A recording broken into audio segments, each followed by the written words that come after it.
Welcome to the Fall and Rise podcast, a podcast about real people, real setbacks, and relentless comebacks. Today, we are joined by Jay Whitting.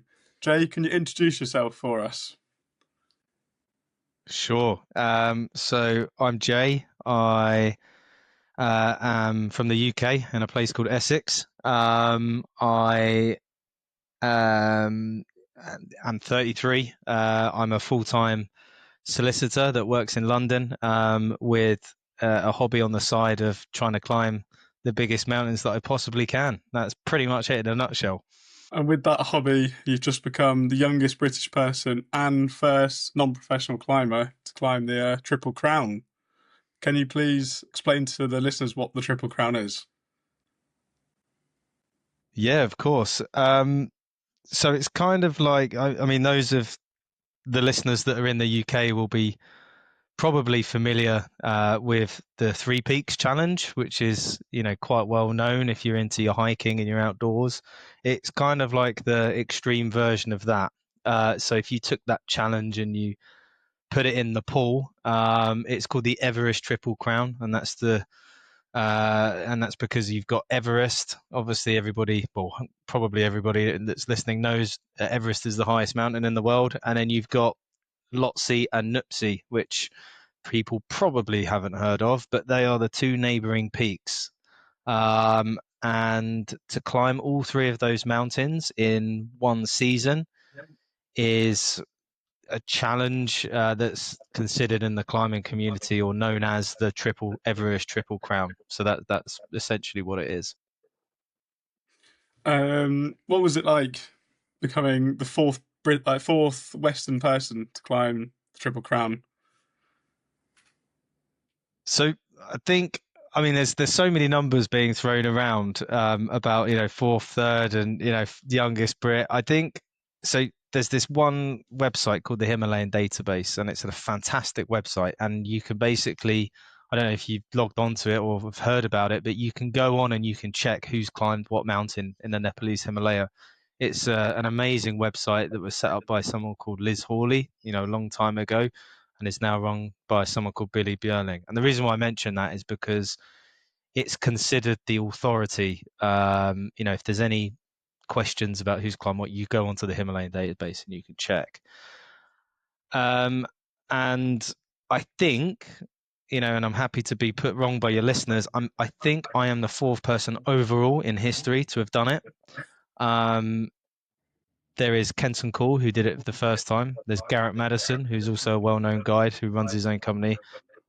Awatenji, who is my climbing partner, a very good friend of mine, and then there's myself. So those are the only people that have done it in a single climbing season. So I think that's right, but as I say, I'm happy to be put wrong by your listeners. Anyone messaging in or leaving comments, please, if I'm wrong, tell me. So what inspired you to do such an incredible challenge? Because as you say, a lot of people, especially in the UK, they'll go do Three Peaks, they'll go climb a few hills, whatever. But you did something that only a few people in history have ever managed to do. Why did you do it? Really good question. I think, I won't go into too much detail about sort of all the other climbs that I've done in the past, but I've slowly over the years built up in terms of sort of height and difficulty. And I've been doing it for about 15 years now. And I think Everest is the highest mountain in the world. And you read all of this stuff about Everest, you read all this negative, the press love to latch onto the negatives about Everest, the queues, the rubbish, the deaths, all the rest of it. But it's only, when you're out there and you see it and you experience it, that is one very, very small part of the whole experience. And, it's getting much better. There is so many magnificent things about going to the Nepalese summit, not even climbing Everest, going to the summit. I mean, to do the base camp trek is one of the best treks that, you can do, in my personal opinion, in the world. And I guess to answer your question, the reason why is because as a climber, you've always got it in the back of your mind. It's the tallest mountain in the world. Nothing can ever change that. Well, not in our lifetime anyway. So as a climber, you are naturally drawn to that. You are, it's always on your mind, even if you're an elite alpinist, that's a professional mountain guide or a professional working in the mountains, to someone like me that's a hobbyist. It's always in the back of your mind. And I always knew that I wanted to give it a go at some point. But I was one of these people where I was like, do you know what? It's not that technical from what I've heard. I'm a bit more interested in the more technical stuff, the stuff that's a little bit more difficult. I don't want to join those train of people that are going up. Then in 2022, I went out to the Nepalese Himalaya for the second time, and I tried to climb Nuptse, which is one of those three mountains that make up the three. And it's the most technical, and that's the reason why I wanted to do it. It's it's steep. It's just a smidge under 8,000 meters, but at the time it had only been climbed by about 20 people. You compare that to Everest, over 12,000 people climbed it. So it gives you an idea of, the difference in the numbers there. But that's what drew me to it. It's mysterious. No one ever tries to climb it. It's, in this amazing arena. And yeah, went out there in 2022 and we had to turn back 60 meters, 60 vertical meters shy of the summit. And it was, obviously massively disappointing. All sorts of emotions, flooded in, and I just left there and I had some unfinished business. But I'm not, super rich. I can't afford to do these trips every year. I have to plan ahead years in advance and to get away and do these trips. So I kind of left there and I already knew I was going back. I learned so much on that trip and I was like, right, I know the plan. I know the blueprint to get to the top of this mountain now. I've learned a lot being here, but I know what to change next time.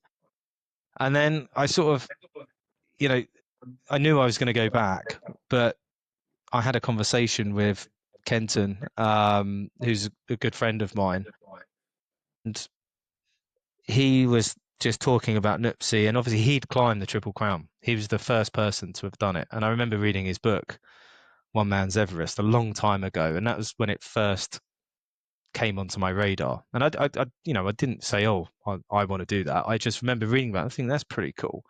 But he's an elite mountain guide. He's an IFGMA guide. He lives and works in the mountains pretty much, and he's climbed Everest now 19 times, which is remarkable. That's only for those kind of guys. That's not for people like me that do this kind of thing on the weekend and on the side. And then I started to think about it a bit more, and I was like, do you know what? I'm going to set myself a challenge that I think might be not possible. And in my mind, I knew that, and this is potentially going to come across a little maybe arrogant, but it's not framed that way. I knew that Everest, the chances are that I would be more likely than not that I'd summit. If you pick a good outfit and you train reasonably hard, you can get to the top of Everest. And I thought that wouldn't be enough for me. I want to take on something where there is a real possibility that I might not succeed. And I don't know. I think it's just in my DNA to do stuff like that. But I thought, what's the worst that can happen? I go out and try it, and I don't succeed, but at least I tried. And that was kind of like the mentality. And then I started researching it a bit more, started speaking to Kenton a bit more, started to look into the numbers, and I thought, do you know what? If I'm going to go out there and try Nuptse again, the other two are there. They are, they're there. I can give it a good go. And financially as well, it is a lot more cost effective to do it that way. If you did 3 separate trips on 3 different years to those 3 mountains, you'd spend far more than if you tried to do it in one go. So it's a very long-winded way of hopefully answering your question, but that's the kind of backstory to how I ended up doing the Triple Crown, or attempting the Triple Crown at that point. So hopefully that answers your question, Peter. So you said you had to turn back 60 meters from the summit of Nuptse. How did it then feel when you reached the true summit and you knew you still had Everest and Lhotse to climb? How did that feel? I mean, you can probably see me grinning from ear to ear when you ask that question. I mean, it was out of the three, I think in terms of getting to the top, the most emotional for me. When we topped out and got to the summit, I just broke down and cried and just sobbed basically. And I was with Steve at this point, the climbing partner that I was also with in 2022. And I got to the top first, and I could see he was only about 10 paces down, from the summit. And I just said, Steve, like, this is so big for us. It's kind of like the end of a chapter for us, because we came away from the first trip, and we were, obviously very disappointed, and a lot of stuff happened afterwards, which I won't go into, but it left a kind of a bad taste in our mouths, and to finally go back and stand on the true summit of Nuptse was just, I mean, the best way I can describe it is, just when you've been working so hard for something, and you finally get it, it's kind of that wave of relief. It wasn't even enjoyment, it was just relief. But to the second part of your question, knowing that I had the other two in front of me, the reason why I did them in the order that I did is because I knew that Nuptse was the hardest. So if I could do Nuptse, I kind of broke the back of it. And for Everest and Lhotse, it would just be a case of getting that weather window. And if you can get the weather window and stay fit and stay healthy, you stand a really good chance of doing it. Because unlike Everest and Lhotse, there is no pre-placed steps on Nuptse. I mean, we were breaking trail in like 3-4 foot of snow. Conditions were terrible. Whereas on Everest and Lhotse, more so on Everest, there is literally, where so many people have been up, you've almost got pre-made steps going all the way to the summit. But obviously it comes with other challenges like more people. So, I mean, it was kind of like, right, okay, the game is on now. I've summited Nuptse. I know the other two are not going to be technically as difficult. Yes, they bring different challenges in terms of altitude, but I knew it was on then, and I think everyone around me knew it was on at that point, because Nuptse's the wild card. It's the uncertain one. If you can tick that one off, then you're off to a great start. And if we go back a little bit, you say you started climbing 15 years ago. What got you into climbing, and then what made you take the next step up to obviously doing what you do now? So after I finished university, me and my now wife went traveling. We went to, you did the whole post-university we went to South America, and we spent a bit of time traveling around there. And I was in Bolivia, which is obviously where the Andes are. And we were just walking along the street, and someone basically said to me on the street, "Hey, do you want to come and climb a 6,000-meter mountain?" And I didn't even know, how big 6,000 meters was at that point, compared, like, relatively speaking. And I remember me and my now wife, we said, well, yeah, why not? Let's do it. So turns out, like, this is, if you type it in on Google, Huayna Potosí, it's like, the easiest 6,000er in the world. It's they throw all these expressions out, but we ended up doing this 2-day ascent of Huayna Potosí, and it wasn't technically difficult, but you're going so high so quickly in a car. I mean, I think from memory, you drive all the way up to like advanced base camp, start climbing, and then come back down the next day. And I have these really funny memories of us laying in bed the following day, just couldn't move, and it was like having the worst hangover in the world. And we were like, why do we feel like this? Like, so strange. And obviously we had, altitude sickness. But after that, even after that, I was like, wow, this is cool. Like, I enjoyed doing this. It was the process, it's the going through into the pain cave, going through thinking, oh, I might not be able to do this, getting to the top, seeing the views at the top as well. I mean, just, it was unbelievable. I'd never experienced anything like that. And ever since I did that climb, I came down and I was constantly looking for more. Like, it was kind of like feeding the rat. And from that point on, I started to do stuff in Europe. So, like Mont Blanc, that was one of my early mountains. I've done other ones like the Matterhorn, and my main love is rock climbing, actual rock climbing. So I came home after that trip and I spent a lot of time in the Peak District learning how to trad climb. And luckily I had a friend that, was quite proficient at it and was willing to take me. So I used to spend every single weekend going up to the Peak District and learning how to trad climb. And it all kind of just evolved from that, really. And you meet people being in these circles. What they say: birds of a feather flock together. You start entering into that community and spending time with the people within those communities. You start making those good friendships, those good relationships with people that do cool stuff. So, and it just slowly ended up in the Himalaya. I first went out there in 2019 to climb a mountain called Amadablam, which is about 6,800 meters, quite technical. And then, Nuptse, then Triple Crown. Yeah, so how do you go from Essex, which is one of the flattest counties in the UK, to how do you train to get up to like summit of Everest?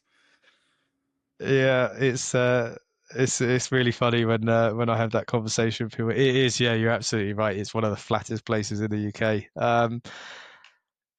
I mean, that I spent so much time in the car going up to the Peak District because it was either Peak District, sort of north, or you could go down to like Dorset or like Portland and do sea cliff climbing. And I always went. I've got I got an absolute love for the Gritstone. I don't know if you've ever climbed on Gritstone or spent time on it. It is just an amazing rock, which sounds really sad, but it's my favorite sort of rock to climb on.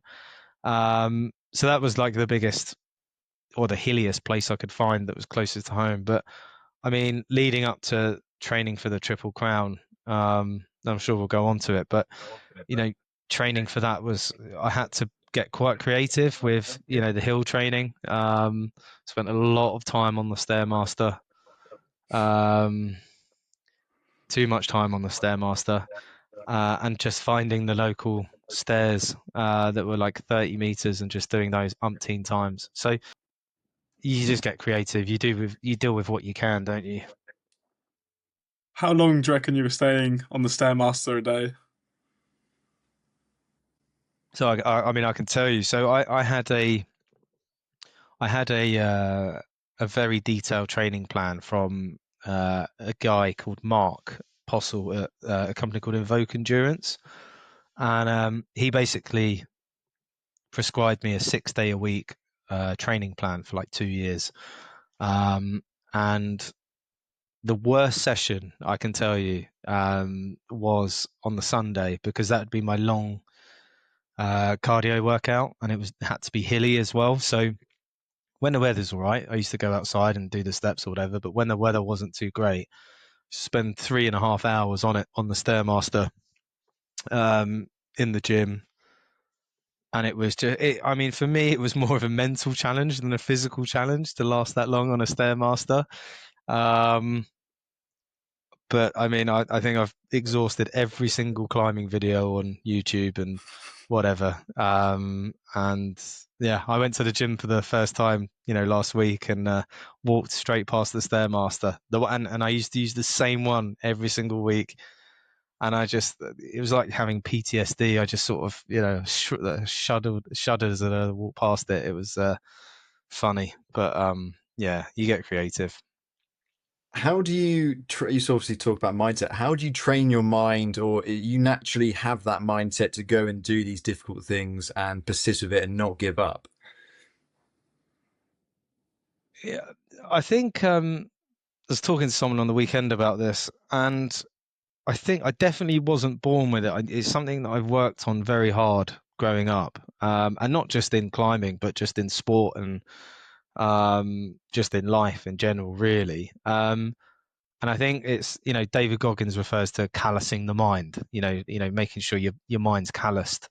And looking back, I think that's what I've tried to achieve. And I think that and you all know this, Peter, because I was listening about your 29-hour run earlier on, and it's going into that pain cave, and everything's hurting. You want to stop, but it's if you can control the mind, and again, I quote David Goggins again because I listen to him a lot, and I'm a bit of a fanboy, but he always says this expression, which is when you think you're I don't know, when you think you're done, you're only 40% done, basically. And it's amazing because if you can, there's one other thing he says as well, which I actually said to myself a lot when I was on the mountain and it got really hard, which is, when your body realizes that your mind's not going to give up, you will do it. And if you think about that, it's quite powerful, because if you can convince your body, right, I'm not giving up on this, so you better find a way.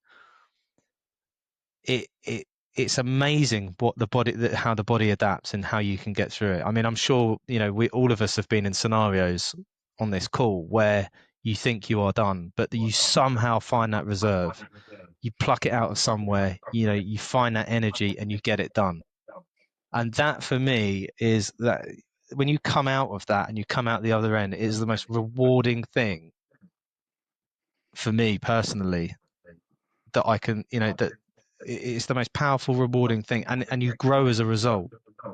And again, David Goggins refers to the cookie jar. When you get through something like that, you're depositing a cookie in the cookie jar. So when times get tough again, you can call on that cookie jar. You can take a cookie out and you go, right, I've done this before. I know I've been in this situation before, so I know I can endure and get it done. And it's building that bank of experience, which for me personally, that's what I really enjoy. I mean, yeah, you're completely right. It was only a few days ago I was doing a 24-hour run. Well, attempting a 24-hour run, and I was trying to do 100 miles in that time. I signed up the day before. It was very last minute, blah, blah, blah. But it was a 5-mile loop course, and I finished my 9th lap. And so I'd done 45 miles, and I was just broken. Like it was not looking good. But the whole thing I've always said is you can always go further, even when it seems impossible, which Jonah kindly reminded me as I was in a terrific state. So I went another 5 miles, 50 miles done. But yeah, you're completely right. There's always going to be times where things aren't easy, things are tough, and you've got to find that reason to keep going. However, more you can keep going, you'll find out, but ultimately you need to take one more step. So you're completely right. Exactly. But how would you say that mindset and that ideology has transferred for you personally going into life? Because obviously it's not always about thinking about that way when you're climbing a mountain or on a run. There's other applications. How do you find that applies to your life? Absolutely. And I think it's kind of, I try and think of it the other way around, which is, I think that the start of me creating that mindset happened a long time ago. It was when I was trying to get into university, and I'd had really bad grades growing up, and everybody was telling me I couldn't do it and all the rest of it. Completely separate story, but I'm the kind of person where you say, if you can't do something, I will move heaven and earth to go and do that thing. And I think when you're young, you're doing that out of kind of maybe a little bit of competitiveness or insecurity. Certainly those were involved when I was younger. But I think as you grow older, you learn to hone that in and gear it towards something that you want, or something that you want to achieve, be it you want to be the best dad in the world, or you want to be the best friend in the world to your friends, or you want to be the best employee at work. It's about going above and beyond and pushing yourself, and I think that happened, all that stuff happened way before I started climbing. So when I started climbing, and it's like when I start anything new, I'm kind of thinking, I don't want to just get good at it. I'm like, how can I get how can I be my best at that thing? I might not be the best, definitely not the best in anything, but how can I be my best at this thing? and it's pushing yourself out your comfort zone. Nothing grows when you stay in your comfort zone. You have to apply pressure to it, and I think that's part of the experience, isn't it? It's part of the reward that you get out of trying hard. It's a really reward, I think, for people like us. It's what we seek, but it's not for everybody. A lot of people will not actively seek that out, and that's absolutely fine. But it's just the way it's a mentality thing, isn't it? How did you manage climbing Everest, Lhotse, and Nuptse alongside your family? How did you manage that?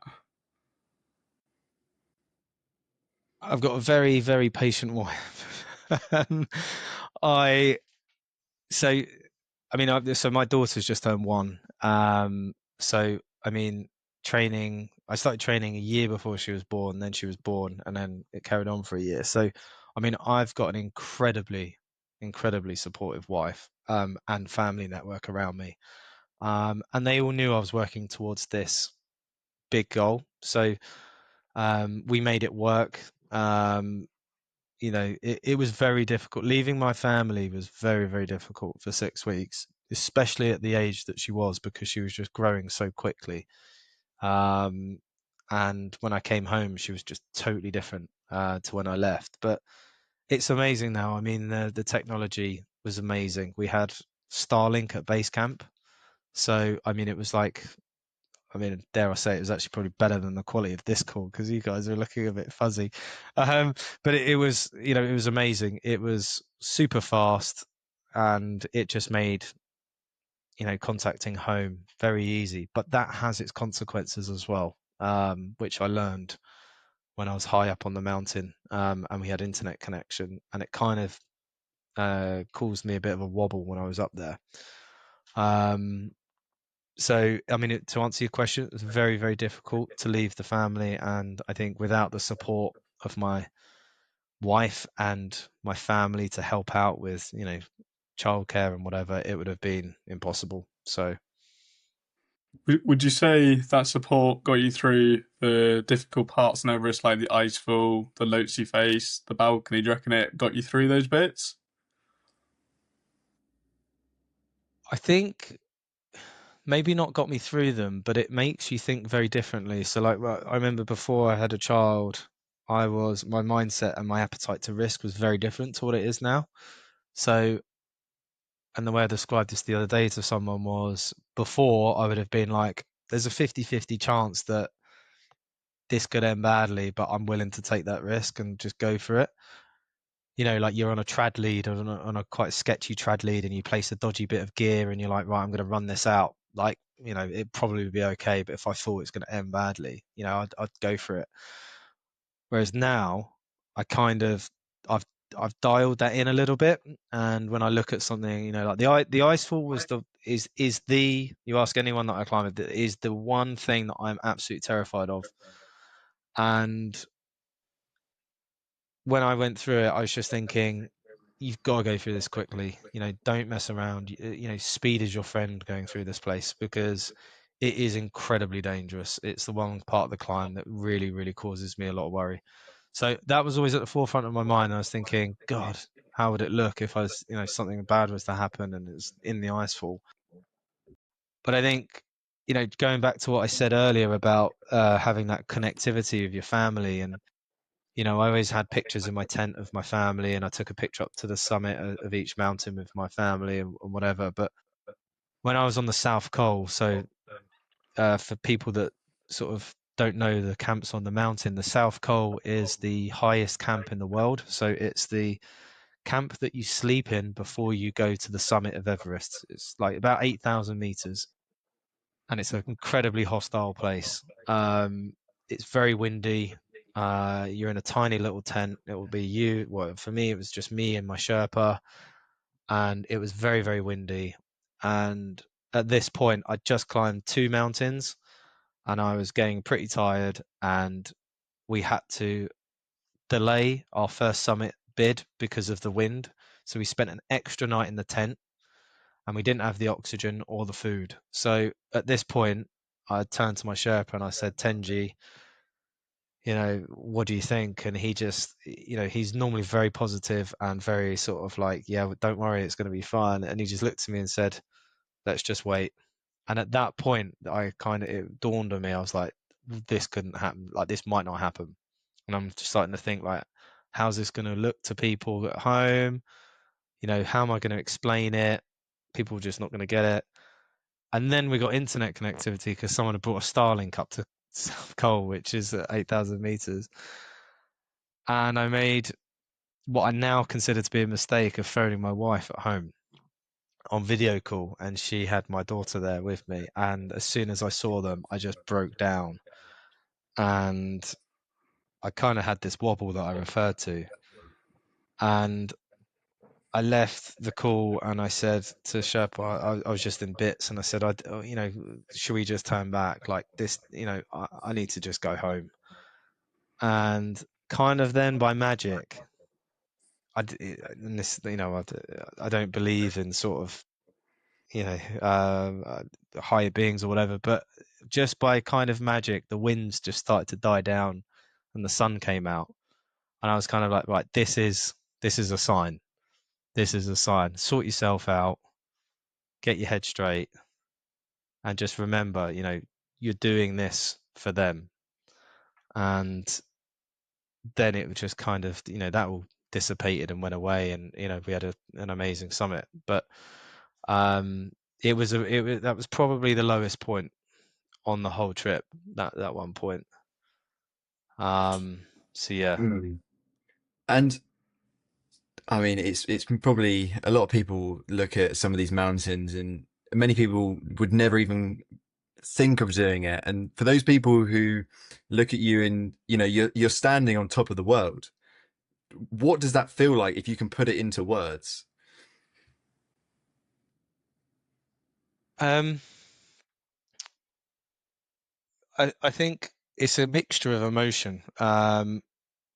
Obviously, as you absolutely rightly pointed out, like on Everest, and luckily there was no one else on that whole summit ridge when we summited, which is very, very rare these days. And I just remember standing, and I made sure I stood right on the top of the summit, and I just span round. I took in the view, and at that point, it was kind of like relief, but it was kind of sad relief because it was the end of something. Nuptse was different because it was sort of, okay, I've done one, I can now go on to the next one. Whereas that was like, I've trained 2 years for this. I've dedicated so much time, effort, money, I've sacrificed so much. And now I'm standing on the summit, and this is the end. Well, not the end because I had to get back down, but you've reached where you wanted to reach. But to explain the view, the view, it's so hard to describe. It's kind of like you can see the curvature of the Earth, so you can see. Sorry to all the flat earthers that might be listening, but you can see the curvature of the Earth, which is quite remarkable in itself. But for you listeners to put it into context, it's not. It's not far off of if you're sitting in a aeroplane and you're going on holiday to somewhere and you're at the cruising altitude, you look out the window. That's how high it is.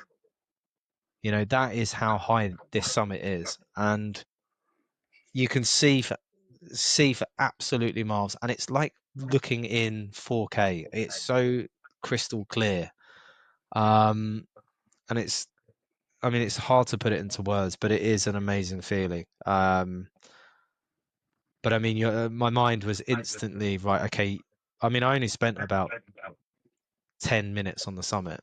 So, after all that climbing, I spent 10 minutes on the summit because I'm already thinking, right, Ed Viesta's really famous mountaineer, he's got this very often used quote, which is getting to the top is optional, getting down is mandatory. You may have heard it. Yeah. And that's the first thing that I think of. It's, you're there, you're only halfway there at the summit. You've got to get your ass back down that mountain. Because that is when 9 out of 10 accidents happen, is on the descent. So it's a wave of emotion, like you're feeling all these different emotions, seeing all these different things. So, to process all of that in 10 minutes is quite overwhelming on your brain that's already oxygen deprived at that point anyway. So, you only really start thinking about all that stuff after, because you're in a survival mode at that point. You're like, right, okay, you got to get down. Yeah. So, Jay, we asked 3 questions to our listeners, to our guests, sorry. Our first question is, who inspired you?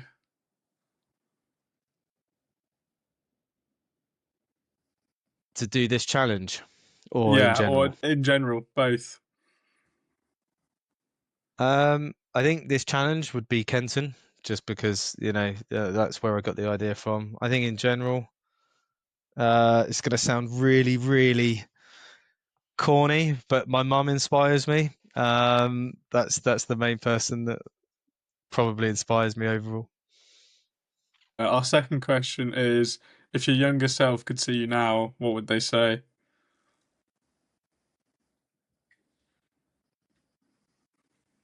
Pick a less risky and cheaper hobby. And the third and final question is, what is your message to the listeners? My message to the listeners is, don't be afraid to set goals that might seem completely unachievable to you. And don't be afraid or compare yourself to other people. Figure out what makes you happy and go as far as you can with it. And I think, don't set yourself these challenges, but you've got to put the work in. But if you put the work in and the preparation and the time and enjoy the process, you'll get so much reward out of that process. I think that's my main message is, and we're talking about mountains here and climbing or whatever, but this could be anything in your life. You might want to be, as we said earlier, you might be going for a promotion. You might be trying to start your own company. You might be trying to, really focus on your family. Whatever it is, don't be afraid to set yourself really lofty goals. And yes, it might be months, years, maybe even 10 years before you achieve it, but don't be afraid to set those goals and really work for them. That would be my main message. Well, Jay, thank you so much for giving us your time. It's been absolutely great to speak to you. Yeah, we really appreciate it. Thank you. No, thank you very much, guys. Really, really appreciate you having me on. And